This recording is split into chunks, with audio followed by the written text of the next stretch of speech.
30.000 orang saudara menyeberang melalui pelabuhan Merak di Cilegon, Banten menuju wilayah Sumatera. PT Pelni menyiapkan peningkatan penumpang diprediksi telah terjadi sejak 11 Desember hingga 8 Januari 2025. Kenaikan pemudik yang menyeberang melalui pelabuhan Merak meningkat sebanyak 3% dari hari kemarin.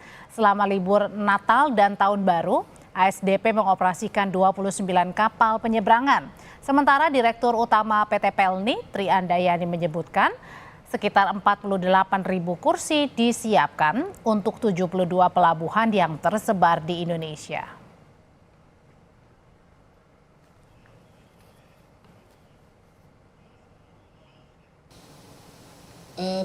Peak season yang kami tetapkan periodenya berlangsung dari H-14 sampai H+14, di mana berlangsung dari 11 Desember sampai dengan tanggal 8 Januari 2025. Dalam Nataru ini kami mengoperasionalkan 55 kapal yang terdiri dari 25 kapal penumpang dengan total seat yang dapat mengangkut jumlah penumpang sebanyak 48.323 seat dan menyinggahi pelabuhan sebanyak 72. Ini kapal-kapal penumpang ini adalah kapal-kapal besar, yaitu yang dapat mengangkut 3.000 penumpang, 2.000 penumpang, 1.000 penumpang, dan 500 penumpang. Sementara menyambut libur Natal dan Tahun Baru, Tol Probolinggo Banyuwangi Ruas Gending Krakasan dibuka secara fungsional. Pembukaan tol diharapkan dapat mengurai potensi kemacetan di jalur Pantura selama libur Nataru. Tol Probolinggo Banyuwangi seksi 1 Gending Krakasan, saudara, ini dibuka secara fungsional selama 16 hari sejak 21 Desember kemarin hingga 5 Januari 2025. Saat ini progres pembangunan jalan tol Probowangi mulai pintu Gending hingga Krakasan sudah mencapai 86%. Tol ini punya panjang 10,5 km dan bisa memangkas waktu perjalanan dari 30 menit menjadi 13 menit saja. Tol Probolinggo Banyuwangi seksi 1 khususnya yang dari Gending sampai dengan Krakasan sepanjang 10 km ini memang sebetulnya belum bisa dioperasikan secara penuh, tetapi secara fungsional dioperasikan untuk membantu memperlancar lalu lintas dalam rangka Natal Tahun Baru 2024 ini, mengurai ikut membantu agar tidak ada kemacetan di jalan nasional. Sebenarnya jalan tol ini sudah siap ya secara kapasitas melayani kendaraan. Bahkan mungkin diperkirakan di Nataru ini peaknya sekitar 5.300 kendaraan. Sekitar 30.000 penumpang telah melakukan penyeberangan melalui Pelabuhan Merak menuju Pulau Sumatera. Bagaimana situasi paling baru di Pelabuhan Merak, Banten, termasuk bagaimana juga masyarakat memanfaatkan berfungsinya tol Probolinggo dan Banyuwangi. Ada dua jurnalis Kompas TV yang sudah bersiap dengan laporan paling baru. Yang pertama ada Niko Anggriawan di Pelabuhan Merak, Banten, dan ada Babul Arifandi di Probolinggo, Jawa Timur untuk melihat kesiapan mudik Natal dan Tahun Baru. Saya mau ke yang paling dekat dari Jakarta, ada Niko dulu di Pelabuhan Merak. Niko, ASDP ini kan menyebutkan ada peningkatan penumpang hari ini. Kalau di belakang Anda kondisinya nampaknya ini sudah mulai padat malam hari. Ini yang mau berangkat kemana? Yang tiba di Jakarta atau baru yang mau berangkat ke Lampung nih? Ya, Audrey dan juga saudara, kalau misalnya kita bisa menggambarkan situasi terkini di Pelabuhan Merak Cilegon, Banten ini, di belakang saya, ini merupakan antrian yang nantinya kendaraan pribadi atau mobil pribadi ini nanti akan memasuki kapal untuk nantinya akan menyeberang ke Pelabuhan Merak. Namun, Audrey dan juga saudara, di sebelah kanan saya ini sudah terlihat ramai, namun ada space yang terlihat kosong. Ini berarti di situasi di Pelabuhan Merak sendiri, ini masih bisa dibilang cenderung ramai, namun bisa dibilang masih kondusif. Artinya tidak ada penumpukan kendaraan sampai ke badan jalan utama di kawasan Pelabuhan Merak, Banten. Dan kalau misalnya kita lihat ini masih didominasi oleh kendaraan mobil pribadi, tidak terlihat adanya motor-motor, Audrey dan juga saudara, karena berdasarkan dari surat keputusan bersama yang dilakukan oleh pengelola dan juga stakeholder terkait dengan arus dari pengguna kendaraan bermotor roda 2 ini sudah dialihkan lewat Pelabuhan Ciwandan. berarti itu para pengendara motor ini tidak diperkenankan menyeberang ke Pulau Sumatera lewat pelabuhan Merak.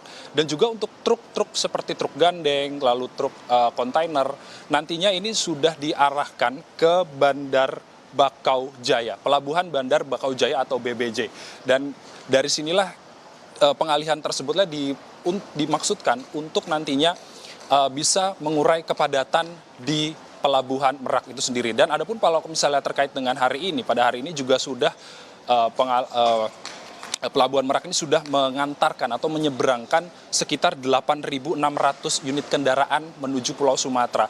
Dan hingga saat ini kapal yang masih dioperasikan oleh Pelabuhan Merak untuk melangsungkan aktivitas penyeberangan ini ada 29 unit kapal.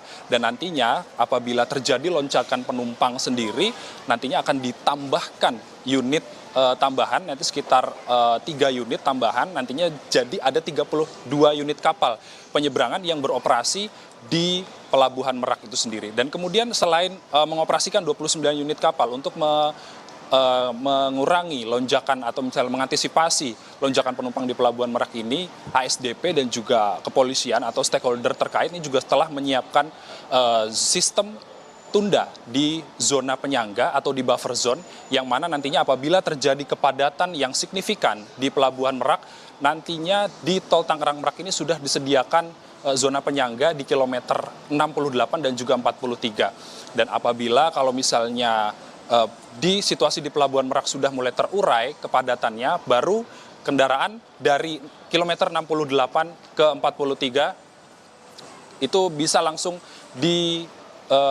diminta untuk masuk ke Pelabuhan Merak itu sendiri.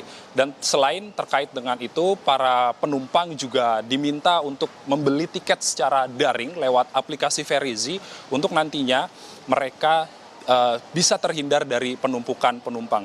Audrey dan juga saudara, terkait selain dari antisipasi lonjakan penumpang, nantinya juga cuaca buruk ini masih menjadi perhatian dari pihak ASDP sendiri. Dan karena cuaca buruk sendiri apabila bisa terlihat menurut pantauan tim Kompas TV tadi malam, ini juga terjadi pada malam hari. Ini yang nantinya masih menjadi perhatian dari pihak ASDP untuk nantinya bisa melakukan antisipasi untuk mengurangi lonjakan penumpang di masa libur Natal dan Tahun Baru. Audrey, demikian kembali ke studio. Dari informasi Niko, ini juga mengingatkan kembali buat pengendara roda 2 jangan melalui pelabuhan Merak ya jika mau ke Bakauheni, tetapi melalui pelabuhan Ciwandan untuk khusus kendaraan roda 2. Terima kasih laporannya langsung dari Pelabuhan Merak Banten, ada Niko yang melaporkan. Dan selanjutnya kita akan bergerak ke Probolinggo, Jawa Timur. Ada Babul Arifandi untuk melihat bagaimana kesiapan menghadapi arus mudik Natal dan juga Tahun Baru. Babul, sejauh ini kesiapan tol Probolinggo Banyuwangi bagaimana dan antusiasme warga apakah menggunakan nih tol baru ini untuk pergi ke sejumlah tujuan? Ya, selamat malam Abdi. Kabar terbaru yang dapat kami sampaikan dari persiapan tol Probowangi, tol dari Probolinggo ke Banyuwangi, bahwa tadi siang ini baru saja difungsionalkan tol Probowangi paket 1, yakni ruas antara pintu gerbang Gending sampai dengan pintu gerbang Kraksan. Tol fungsional ini akan berlaku selama 16 hari terhitung mulai tanggal 21 Desember 2024, kemudian berlanjut hingga tanggal 5 Januari 2025.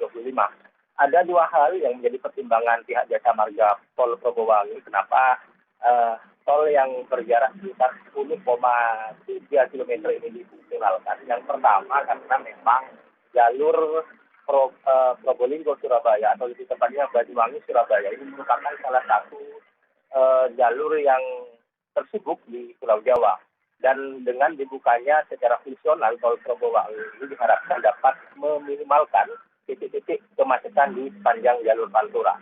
Kemudian yang kedua yang menjadi pertimbangan kenapa tol Probowangi paket 1 ini difungsionalkan karena proyek pengerjaan tol yang mulai dibangun pada tahun 2022 ini sudah berlangsung sekitar 86% atau nyaris rampung begitu. Bahkan Kementerian PUPR sudah meninjau lokasi di mana kemudian diputuskan akhirnya bahwa tol Probowangi seksi 1 ini bisa difungsionalkan selama musim libur Natal dan Tahun Baru. Kemudian yang perlu kami sampaikan juga, Audrey, bahwa tentu masyarakat yang akan melintas di kawasan ini sangat gembira begitu, karena paling tidak mereka bisa menghindari kemacetan yang biasanya tiap tahun selama libur akhir tahun ini selalu terjadi di jalur Pantura. Dan bagi para pengguna jalan ataupun pengguna e-tol bisa memanfaatkan layanan ini secara gratis. Namun begitu, meskipun gratis, pengguna jalan atau masyarakat yang ingin melintasi tol dari Keraksan menuju Gending ataupun Gending ke Keraksan di arah sebaliknya ini tetap wajib membawa e-tol agar bisa melintasi pintu gerbang dari gate Gending ataupun di gate Keraksan. Dan Audrey, kami sampaikan juga bahwa memang adanya fungsional tol ini membuat pos pengamanan di jalur tol Probowangi ditambah. Jika sebelumnya pengamanan hanya sampai pada tol Pasuruan Probolinggo seksi 4 yakni sampai Gending, maka dengan adanya fungsional tol seksi 1 Probowangi ini, pos pengamanan ini ditambah. Pihak kepolisian Polres Probolinggo, kemudian TNI dan juga Dinas Perhubungan serta Jasa Marga mendirikan pos keamanan di stasiun pintu gerbang dan di pintu gerbang tol Gending ataupun di pintu tol Keraksan. Harapannya masyarakat yang melintas bisa menggunakan tol fungsional ini secara gratis dengan nyaman dan lancar. Andri. Tol Probolinggo Banyuwangi sudah siap untuk melayani para pengendara yang ingin mudik Natal dan juga Tahun Baru. Terima kasih lapornya Babul Arifandi, dan sebelumnya ada Niko yang melaporkan dari Pelabuhan Merak, Banten.